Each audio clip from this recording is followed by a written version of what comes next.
Peter Copeland is the director of the Macdonald-Laurier Institute, a leading Canadian think tank that focuses on public policy. But is the nation that he's studying in a state of terminal decline, or is there hope for the future? So Peter, what's the nature of your work with MLI? MLI is a public policy think tank, the Macdonald-Laurier Institute, and it's in the name Macdonald and Laurier. We pursue a set of ideas that we think are the right ones. So how do you determine the policy, how to measure truth? Public policy implementation is always a specification, I guess, higher order principles or objectives. You want your policy to be contributing, that you want to appear in society that you think are most conducive, I guess, to human well-being. When you pull back the curtains, what trajectory do you think we've actually been on as a nation? We've increasingly departed from the positive aspects of American, economic growth and productivity. This is a narcissistic, infantilized post-1960s me culture. Are you going to drift away, or are you going to adapt to the current systems? Find out what's at the root of Canada's identity crisis on this episode of the Revaluate podcast.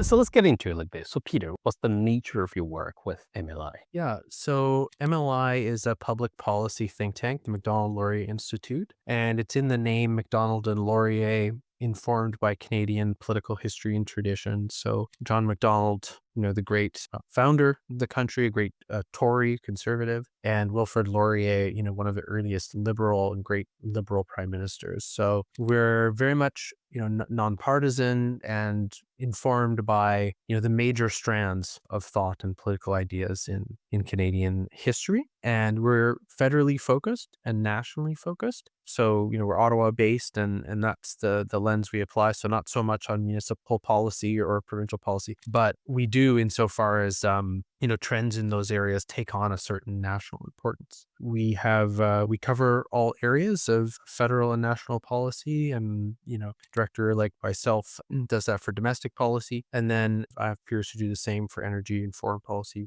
what have you. But then we really are what we are because of our network of fellows who are, academics, experts, leaders in their respective fields who write, publish, speak, attend events, what have you, in their field and on behalf of us in certain cases to advocate for, positions that we support, which are broadly, within the, I guess you could say, classical liberal, conservative, or libertarian perspective on things. So the MLI is not a conservative think tank? No, definitely not. Some on certain positions, we overlap with conservative ones, and on others, not. It really depends. We pursue, a set of ideas that we think are the right ones in any given context, and that may fall on different sides of the aisle. So then, what does success look like? Let's say instrumentally, especially through the fellows that write and think and speak in the conferences that MLI holds. Yeah. How do you measure success? It's sometimes easy, sometimes very difficult, because, well, you're after ultimately, I think, policy change or, change in like lifestyle and behavior in the country along the lines that you're advocating for. But we don't do that principally by lobbying or advocacy, because that's not what a think tank is. A think tank is to produce, credible research and opinion on matters to change public opinion, not to what government relations and advocacy does to like directly, speak to politicians and advocate for certain things. We're in the idea space. So we're generating those ideas that, governments need to create better policy. And we're trying to get that out into the public sphere and into the hands of decision makers and experts in various fields, such that we persuade them to adopt policies in line with what we're advocating for. So how do you determine the policies you advocate for? And I know this ties into some of the things we started talking about just a while ago. How do you determine them in the sense of avoiding bias, one, and second, it's increasingly hard, even in modern society, to determine how to measure truth. So through the lens When you say the positions that MLI holds as an institute, how do you take a position, say, for instance, on certain policies? I don't want us to even delve into the details, the intricate details of these policies yet, but what measures do you use to determine that? Some of your points about like bias and determining truth. I mean, so everyone has bias. Like bias is a descriptive feature of human cognition. We prejudge the world based on our cognitive architecture and our past experiences, which we classify diverse experiences into categories and concepts and what have you, and we apply those to the world. So we all come with prepackaged, you know, beliefs, so to speak. Some are natural, some are social. The idea is to be, rigorous and engage in, high quality, transparent research and work. And we do that through, bouncing ideas off of the fellows in our network. For our larger papers, that are 5,000 plus, they go through the peer review process. And so there's a good degree of rigor built into that. Questions about how does one determine the truth in a public policy context? What would I say about that? So public policy implementation is always it's a specification, I guess you could say, of higher order principles or objectives. You want your policy to be contributing to some overarching set of, conditions that you want to appear in society that you think are most conducive, I guess, to human well-being, the individual and collective level. People have different ideas about these things. I don't think there is a clear way of 1 + 1 = 2 demonstrating, kind of logical type of truth, what those things are. But I definitely think that through all of the different types of reason and evidence, abstract, theoretical, empirical, logical, one can get through a confluence of factors and experiences, a sense of what, those foundational principles and values that one should be striving to manifest in society that would be most conducive to human well-being. I definitely think you can do that. But policy implementation, it's very like you can't, you're always in a cloud of unknowing to a certain extent. You only know so much about the current circumstances, in a particular domain that you're dealing with, say housing or all of these different factors that one has incomplete knowledge about. What's the exact effect of a tax rate change going to be on supply and demand? One does not know these things, and behaviors can change. There are countless factors, so you can't predict with a very, very, very high level of certainty what will occur. But one, has very good reason to believe, based on a number of factors, what might occur. And so I think that's how one has to proceed, with a kind of, well-reasoned and well-founded set of assumptions about what your policy might do and how that fits with a larger set of objectives. Ultimately be, a bit humble about how it might transpire. Right? That's a very good way to wrap up the point on the subject of actually being humble about it. And I was thinking about it, especially in the line of the recent event. I'm sure you've seen it on the news, the killing of Charlie Kirk just yesterday. And it made me sick to my stomach, even up until now, because I couldn't believe that such a thing happened to someone like him, or in fact, anyone. There's nobody in this life that I want to see killed like that. I would not even want to see a dog killed like that. But, overnight, one of the things I was just reflecting on is how biased we can all be in our framework, like you said. Mm-hmm. And, the possibility of, for myself as an individual, to be so convinced in my thoughts, in my ideology, to the point that I reject every other thoughts or even voices of correction, and I swear by my own reasoning, even though I am holding a worldview that is, first of all, detrimental to me, detrimental to society at large. And 100 years from now, if I'm tapped from my grave, the consequences are so catastrophic that I will regret even my days living on Earth right now. That scares me, to be honest. And I think more and more those kind of possibilities in our human nature that is intrinsic to us, we tend to overlook them, and our bias just takes us over. So you want to say something about that?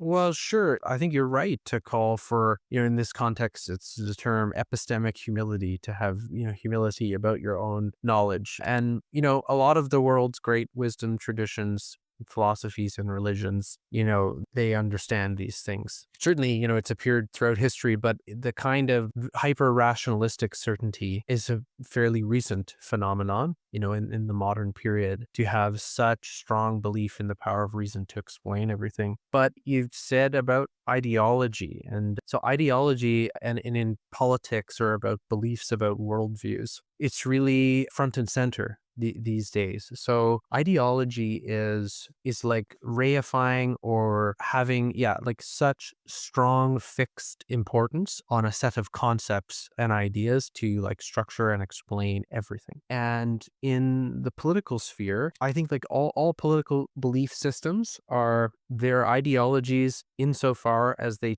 attempt to deny the importance of other like values that their system denies, either by reducing them to higher order principles or just rejecting them as unimportant. I think, in fact, a healthier way to think about political worldviews is that across the spectrum, more or less, you see important values represented from left to right. And they need to be represented and manifested in a balanced way in society. And what political ideologies do, like conservatism or liberalism, progressivism, they attempt to deny the importance of some values or simply to, subsume them to other categories. And I think that's really, it's really pernicious and unfortunate. But again, there are philosophies, there are perspectives that do not do that with political beliefs or values that,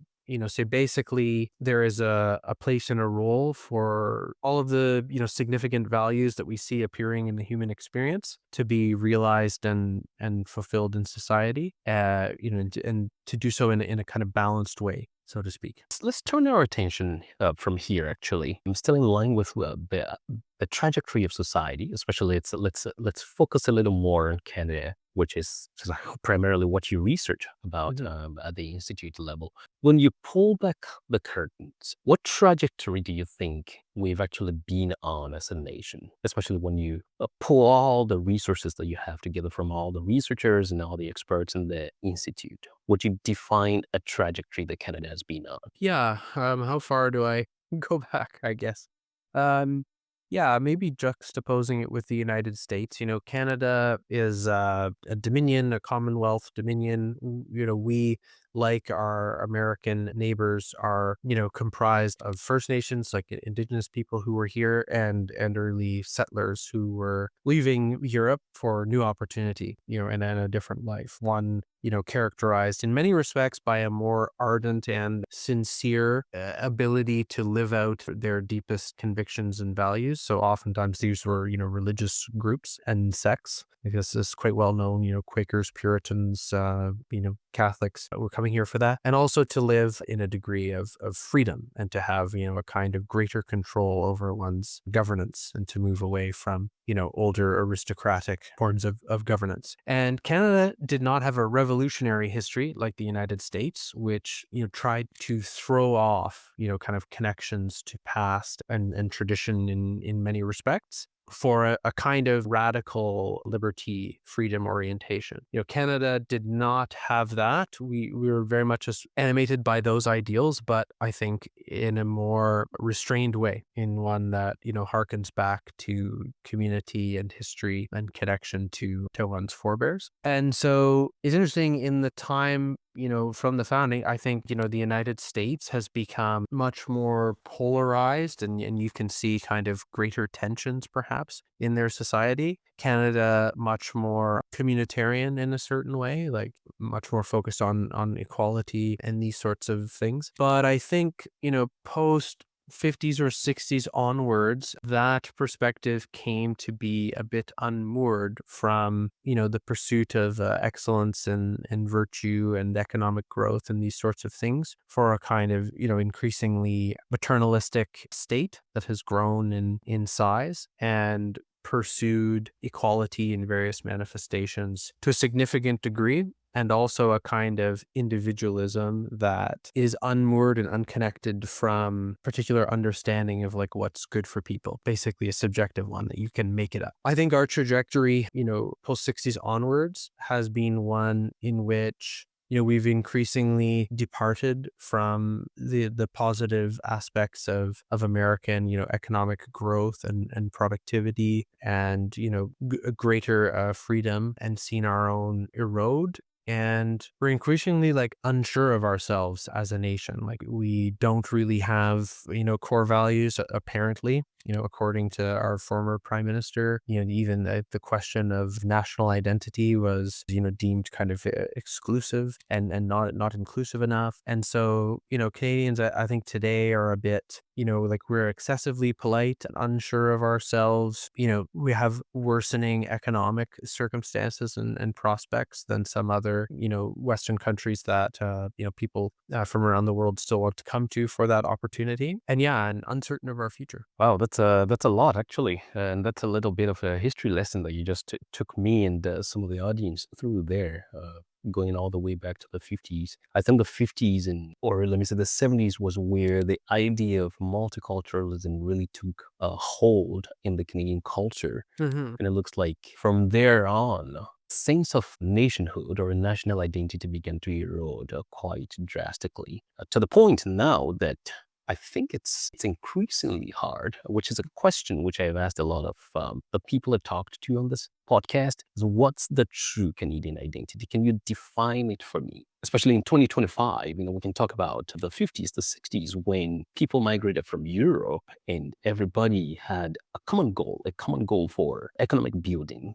defense, a common goal in even individual identity and the pursuit of, in quote, the pursuit of happiness, similar to the United States. But right now, it's an identity lost in the shadows. But I think that as much as we love to talk about the erosion of culture, the erosion of the decline of our economic advantage, especially among similar nations like ours in the OECD and the G7, I think there's still a lot of good in Canada. And I like to emphasize that more so, especially after I saw the report from last year showing that about almost 80% of younger Canadians are saying that Canada is broken. The question I pose to people is, if it's so broken, we still have one of the largest immigration numbers in the world. There's a bunch of people across the world who will kill to have what we have. And I think that's the point where I began to look at the idea of maybe what we are dealing with is a comparative decline and not an absolute dysfunction as a nation. I don't know how much you would agree with that. Our systems are they're still working. They haven't collapsed. But when you compare it to maybe our peers among the G7, among developed nations alike, and when you compare it to our past, like you did, or maybe when we compare it, even more importantly, to our potential as a nation, then we can talk about what we could be and what we ought to be. And that's why I call it the comparative decline instead of an absolute dysfunction. I don't know how much you agree with that. Oh, no, I would certainly agree with it. What I would say is we're a cut flower, like many Western countries, European and, it's called North America, Australia, New Zealand, South American. You mentioned a few kind of abstract things that people can agree upon, like economic opportunity, the pursuit of happiness, freedom, individuality, etc. And that's what people come here for. But these ideas grew up and only have coherence in a civilization with deeper values and commitments. Like the kind of freedom that we talk about now was never understood as, freedom to kind of do as one pleases, or, this kind of like unrestrained conception of, I get to maximize my choices and I have no responsibility, to people or place. It's just kind of, I'm an isolated unit and I can move anywhere in the world and what have you. That would have been understood as, a kind of slavery, because you are enslaved to a set of like base passions and false conceptions about, about what sort of desires should animate you and what will really, fulfill you and be good for a society. And that's rooted in, conceptions about what it means to be a human person, which, in the Western world has been, strongly influenced by the, Greco-Roman philosophy and Judeo-Christian religion. And I don't think it can last much longer without a revitalization of it and reform of its like deeper sources and the kind of institutions that embodied them, that were the glue and the water that people swum in to give more unity to the nation and collective purpose. Because I agree with you, things are still, pretty good for now, but that's just because things take generations to occur. And this has been going on for really a pace, again, like from the middle of the 20th century onward. And so I think we saw in the baby boomer generation in particular, a rejection of the civilizational inheritance for a spirit of transgression, of me, of, I get to live my own life. Life's about kind of traveling and experiencing and, doing one's own thing. Everything in the private sphere is fine. And, the purpose of the political order is just to allow people to do whatever they want privately. Well, I just think that's way too thin a conception. And it's led to the kind of diversity that has just led to more like fractures and lack of community and collective purpose, because people like don't believe in that. And their society is not ordered toward it. Society is just ordered towards individualistic, isolated consumption and experience, which is no basis for a civilization. That's a very, very, very broad problem that you just presented there. It's almost a human problem. In quote also, it's a problem almost every civilization. Every civilization comes to this point of individualistic, selective way of living, and usually less than 100 years after you realize that civilization ceases to be. Let me put you on the spot here and in quote also play some level of devil's advocate. If you will be a historian writing about Canada in the next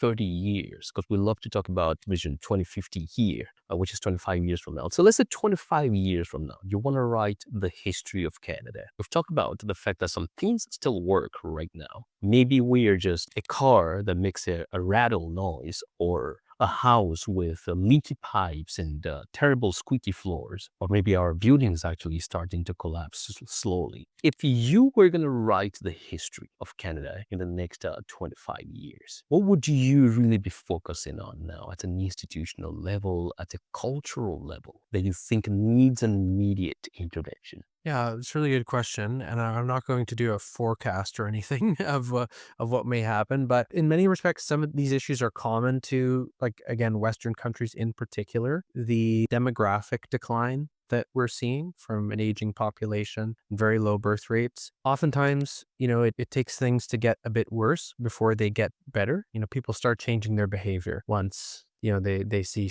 things are a certain way. I think there are a large number of young people now. It's really interesting to see in our politics, young people be more conservative, like interested in conservative ideas, because the status quo is so liberal. So, people are in many cases rejecting, kind of the lifestyles and beliefs of their parents, not in, super significant numbers, but in niches. And, so they're looking for, faith, family, and rooting and hard work and these sorts of things. And they reject a lot of the ideas of their parents. So I think that, things can go in many different ways, but I think there are already signs that there's going to be a strong rejection of some of the, the trends that Canada has been on. And I'll talk about some policy areas. So, one, the idea that, we need to pay very high taxes and highly regulate,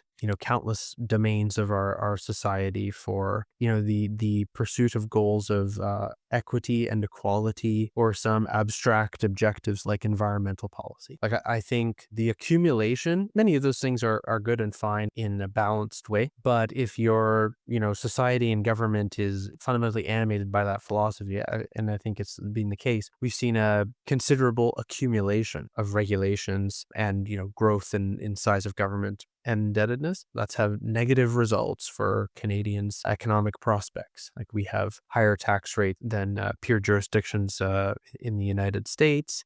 Our cost of living is higher. We've had a ballooning public sector in the past 10 years. And all of these things have, made life more unaffordable here. We famously struggle to get major energy projects going, even though Canada is, a super abundant in natural resources and energy. We seemingly, we're not able to build housing or infrastructure at pace. Our governments are kind of, slow and sclerotic, process upon process. Canada has kind of seen itself as in foreign policy, as an exporter of its like nice sunny ways values. So we're going to, spend money like promoting, I don't know, like LGBT rights and contraception abroad, but we don't spend hardly anything compared to our peer countries on things like defense.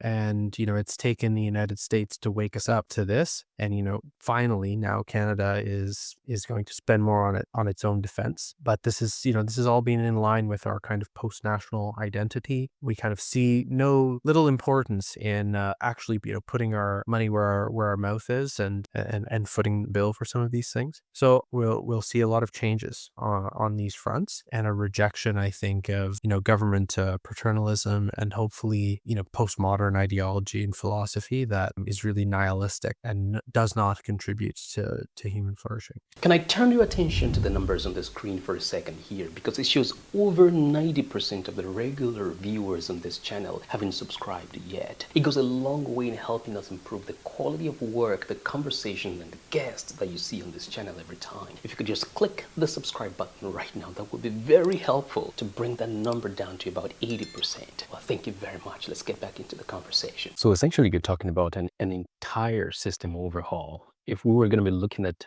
today through the lens of history in 25 years. I think it's common for many countries because, like, if you look at the kind of lifestyle that, many young people or, boomers, whatever espouse, it's, instant gratification. My life is about maximizing choices, experience. I travel places. I move a number of times in my life, if I'm part of the professional managerial class. So I don't really belong anywhere. I don't have strong commitments to friends or family or place. I may have a few kids, maybe not, maybe none at all. It's okay for me to partner up with someone, maybe not. If I might get married, but I can get divorced a number of times. I think we have economically, like we have, an increasingly debt oriented and long-term savings oriented set of behaviors. And we're already seeing, I think, the casualties of this lifestyle. Some of the major social ills we face today are isolation, mental health, loneliness, and low levels of civic participation and unity. We see,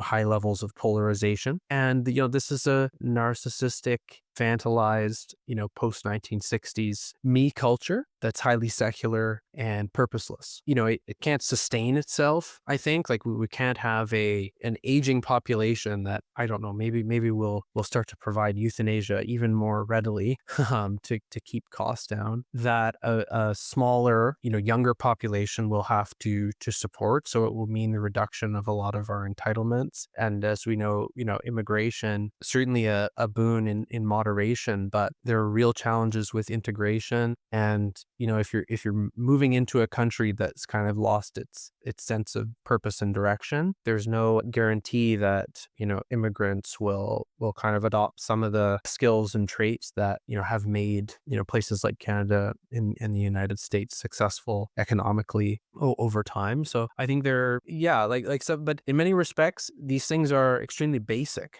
for large swaths of the population, subpopulations, and throughout human history. Like we're talking about, basic natural law, values and lifestyles here, and that are part of our civilizational inheritance that made us, successful, attractive places to live. Let's strip this a little down. Let's strip it down to brass tacks here. So this is a huge challenge that we're facing as a nation. And here, I'm assuming that you're speaking from the wealth of your knowledge and also from the abundance of resources from your work as the director in the Institute. But let's strip it down like this. I think there are levels of society, and I'm going to just speak in basic terms here, just so it's easy to frame this question the way the average person will think about life, not necessarily through a psychoanalytical angle. But if we strip it down, I think there are foundational and fundamental layers of life and society that ought to shape the human existence. You mentioned it in passing there. Number one is family, and how that has,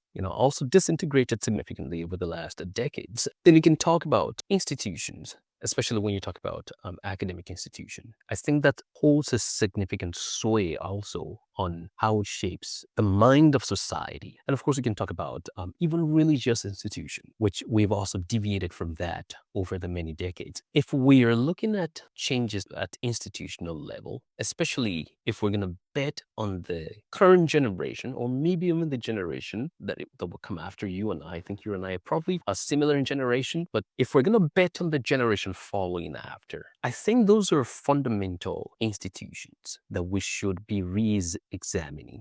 It ties into some of the work that which you graciously invited me to at the last conference at the Marketplace of Ideas, where you have all the experts and thinkers talking about education. How do you, especially with a sense of urgency now, because I think we're actually facing an urgent problem here that if not resolved, especially at the astronomical level of immigrations that we have as well, we stand the risk of an internal collapse as a nation, collapse of values, collapse of culture, collapse of even, existential crisis. Like you mentioned, the major problem young people are facing, teenagers especially are facing in Canada right now, is mental health crisis, opioid use, and drug overdose. Those are also top on the list of the problems that people are facing. But if we want to solve these problems, shouldn't we be looking at these three institutions: homes, academic institutions, and maybe even religious institutions? Yeah, so I agree. The family is the first society, and its place in society has been increasingly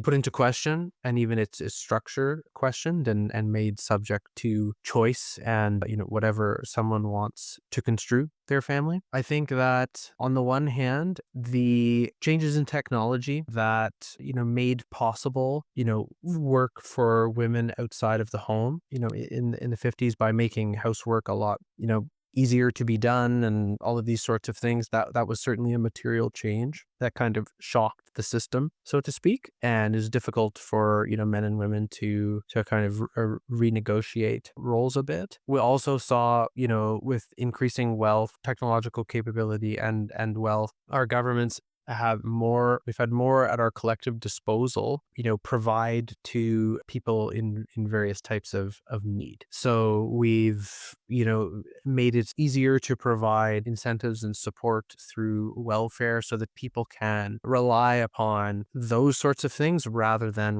rely upon networks of relation. So that's definitely decreased, bonds of dependence. And then the focus on individuality and choice and being an individual unit, that has had major ramifications in policy, from the acceptance and availability, ease of access of divorce, and then the rights revolution and how that has broken apart the normative structure of the family being a man and a woman raising children. So those sorts of trends have definitely weakened it, but I think again we just see the casualties of a society with weak families. We know that the number one predictor of male incarceration is an absent or abusive father, and same with out of wedlock pregnancies for women. And people raised in two-parent intact biological families do better on every single metric on average. And they provide like the family is where you learn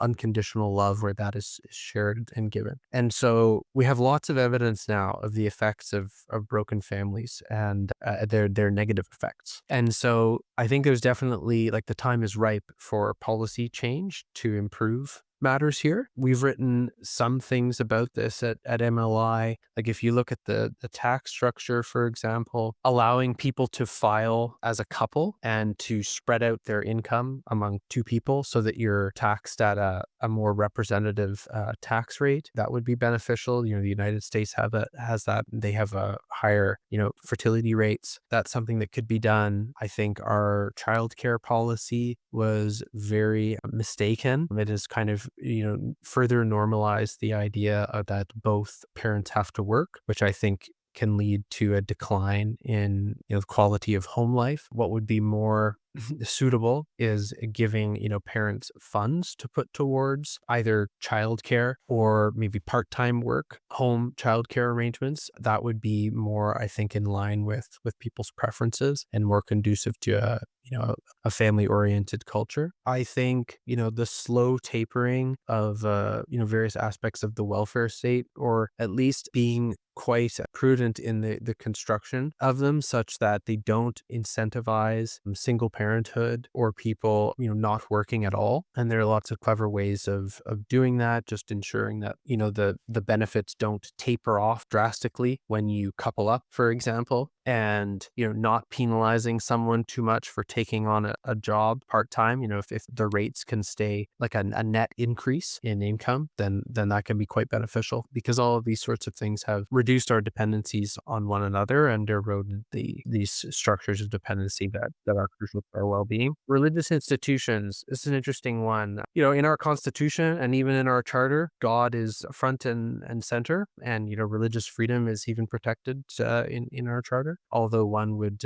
sometimes wonder when you see how the courts treat them. I think, look, we're already starting to see a natural gravitation towards the more orthodox or conservative types of religiosity. Just in the past few years, there's been a significant uptick in adult baptisms in Catholic and conservative Christian denominations, and I expect you to see that continue. I think Is that really anecdotal data, though, if I may interrupt? Yeah. That's anecdotal. No, there's data out of France and the United States on this. So Right. But no, sorry, not in Canada. I don't have figures in Canada, but I would be unsurprised if they were not matched to a certain degree in Canada. right, because I even keep wondering now, but while you say this, sorry I'm interrupting you Yes, here, I'll let you fall back on your thought. I keep wondering when you say there is a choice where people are leaning towards more conservative values. And I'm wondering, like in the Sim Canada, the last elections, does that really justify that? Yeah. Well, no, I think we do see it a little bit in the voter turnout, right? And various surveys of this, that, younger people, certainly compared to previous elections, are voting in higher proportions for, for conservative parties. Like, I think that's is certainly the case. But in terms of the, religious adherence or uptick figures in Canada, I don't have those figures. Yeah, I think, the policy levers there are a little, like, there aren't so many, I would say. I do think, again, naturally, as our economic circumstances don't drastically improve, there will be like a lessening of the state structures that have begun to replace in some respects the community and services that religious institutions provide. And so there may be, religious institutions may be called on more for their charitable activities. But I think realistically, like the primary demand drive here is people searching for, like meaning and purpose in their life. And we've seen an explosion in, online, in particular, influencers and figures answering people's questions about their deeper needs and yearnings that they don't find after, going decades of their adult life, flitting between relationships and being kind of unfulfilled ultimately. So I think there will be a natural gravitation towards that. And there was one other thing you asked me about, can't recall. It was family, religious, and No, I think there were three of them. Family, education, yes. education. Yeah. So education, I think, we highlighted some of this stuff through our higher education work that also covered K to 12 at this conference we held in Ottawa, that, test scores in Canada, while still good compared, to many countries around the world, have been declining. There's, kind of concerning trends pedagogically that, emphasize the child kind of being a discoverer, learner, and having a lot of agency themselves. And, you just kind of need to affirm and nurture and provide a very safe environment for children, and then that they'll just,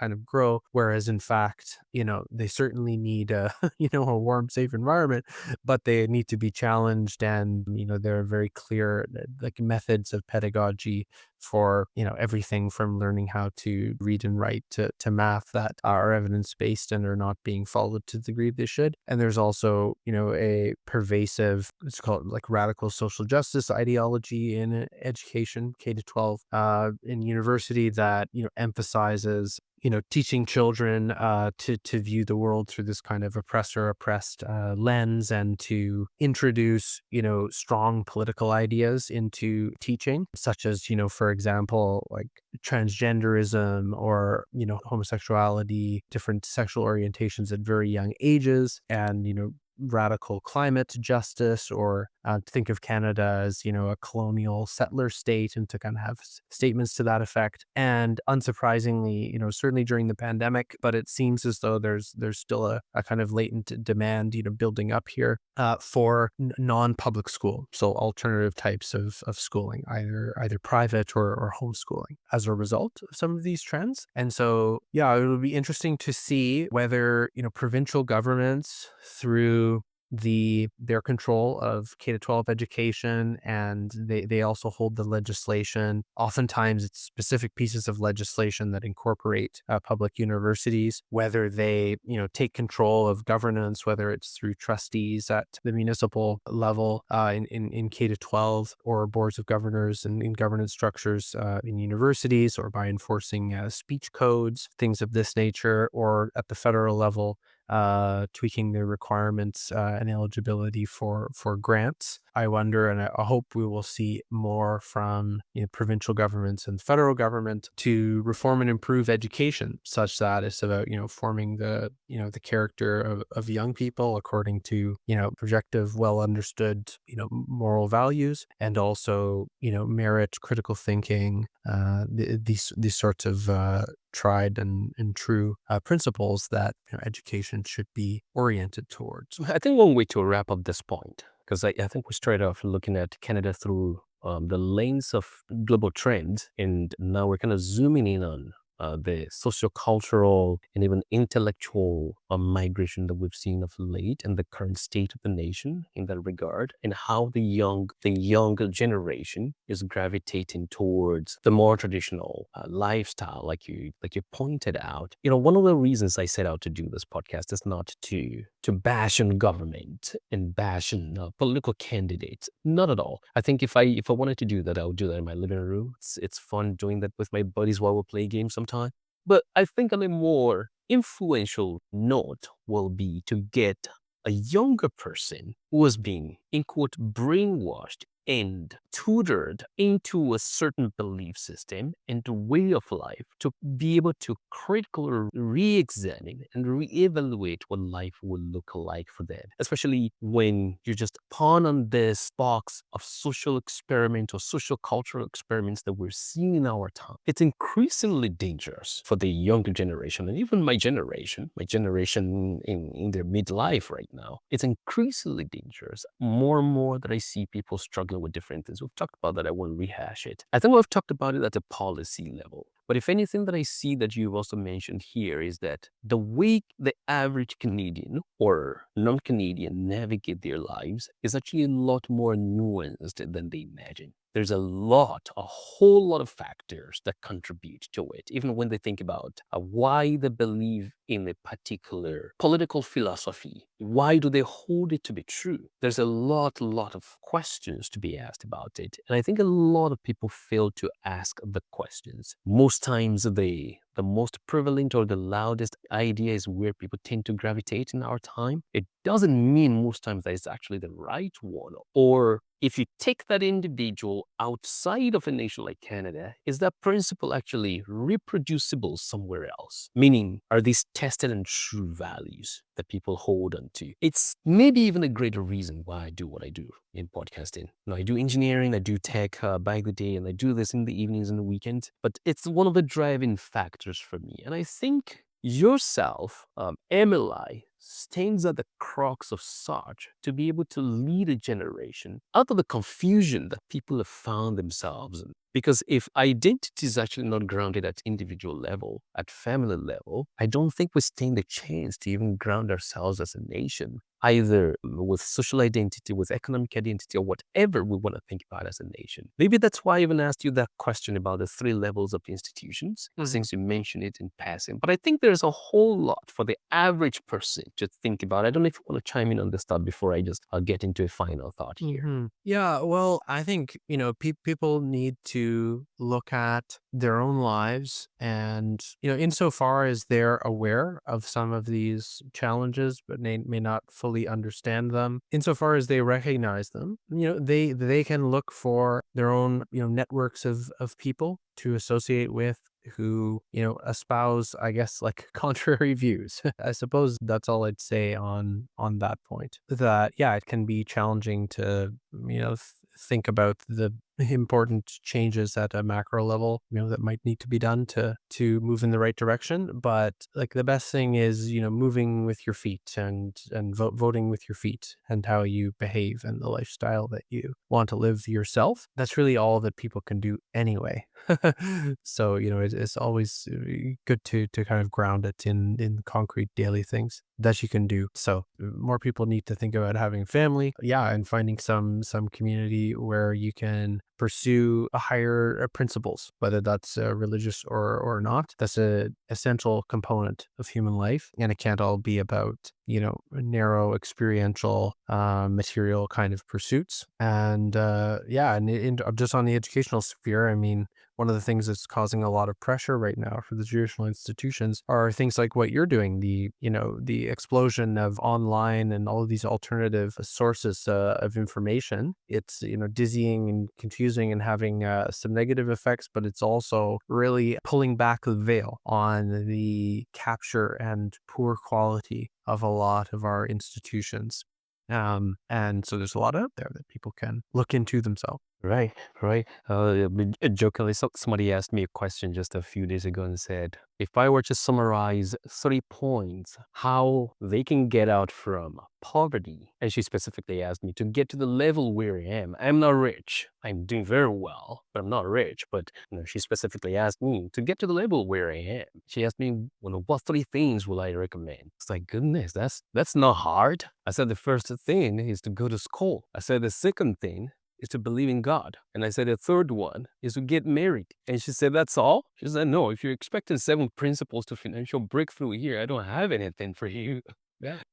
Yeah. Not rocket science. There's a famous success sequence as well popularized by the Brookings Institution, a more left-wing American think tank in the US. And it's things to guarantee, you not being in poverty are, yeah, like finish high school, get a job and get married before you have kids. And, you're, you're guaranteed to be out of poverty. And yeah, I would certainly add as well, transcendent belief, very clear from a lot of research that, people who believe in higher principles and try to order their lives that way, from the more abstract to the more concrete daily interactions, their lives are much more meaningful and they're much happier and do better on a lot of different indicators. Great. So let's walk our way home like this. So the world is actually changing drastically in spite of all those challenges that we've listed here. The world is changing quite a lot. I think we're in another industrial era where we're seeing the advent of artificial intelligence and all the other associated technologies that we're going to see in the next few years. A lot is changing. We're talking about all of these problems in the West. The problems are different, of course, in developing nations around the world. The problem is over there to foster systems that can work and bring people out of the dirt of poverty. And then you have other parts of the world, like in Asia, for instance, in China, they're not specifically dealing with our kind of problems. They're advancing at astronomical leaps, even maybe in some ways faster than even the West. And then you have a Europe that is limping on a leg right now, whose systems are crumbling. And then you have an America who some will say it's retrogression, some will say it's whatever, depending on the lens with which you look at the current administration, I think. Some look at the current administration from the perspective of, oh, it's a political divide. And some say, oh, actually, this is America on the right course. I think Americans can speak for themselves, and the data actually shows that a lot of Americans think the nation is on the right course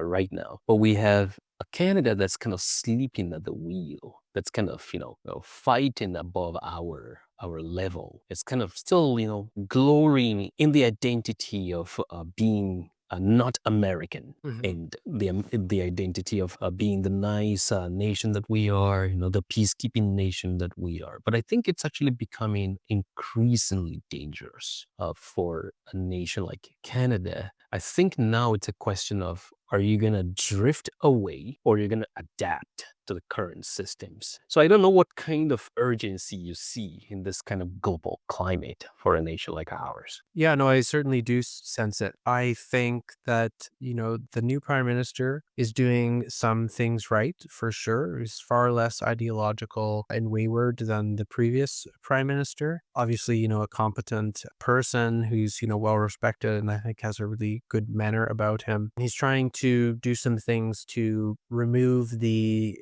sclerotic, kind of shackles on us economically, whether it's interprovincial trade barriers to even trying to take the border seriously, increasing defense spending and a major projects initiative. But I think it's very much wedded in this like globalist, technocratic, boomer worldview. And it's so not up to the task. It's very much wedded to this idea of Canada as it was, 40 years ago or something, Canada as this like polite power that's going to, spread its liberal values around the world. Like, I think it does not fully appreciate the extent to which like this paradigm of, being this very liberal, individualistic, we're going to welcome everyone and everyone's going to be equal worldview, that the pursuit of all of those objectives has led to, like the collapse of the foundations of our society. And I think it's a matter of time for this generation, it's a demographic thing. Like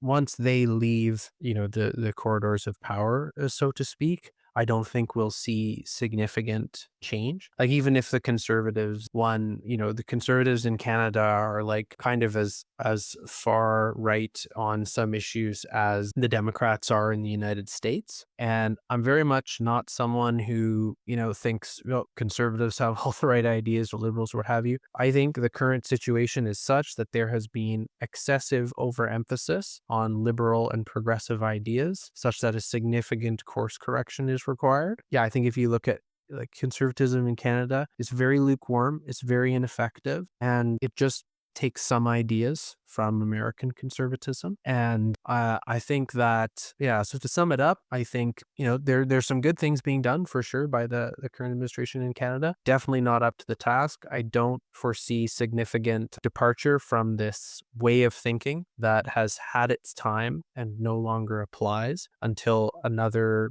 generation. And so I think a couple more elections, I would say. Wow, that's a long way to go. I have to say thank you again, Peter, for joining me in this conversation this time. We've talked about a few things, Canada through a global lens, and we've talked about zooming in on Canada as a nation and our intrinsic individuality as a nation and the trajectory that we've embarked on over time, and maybe even much more importantly right now.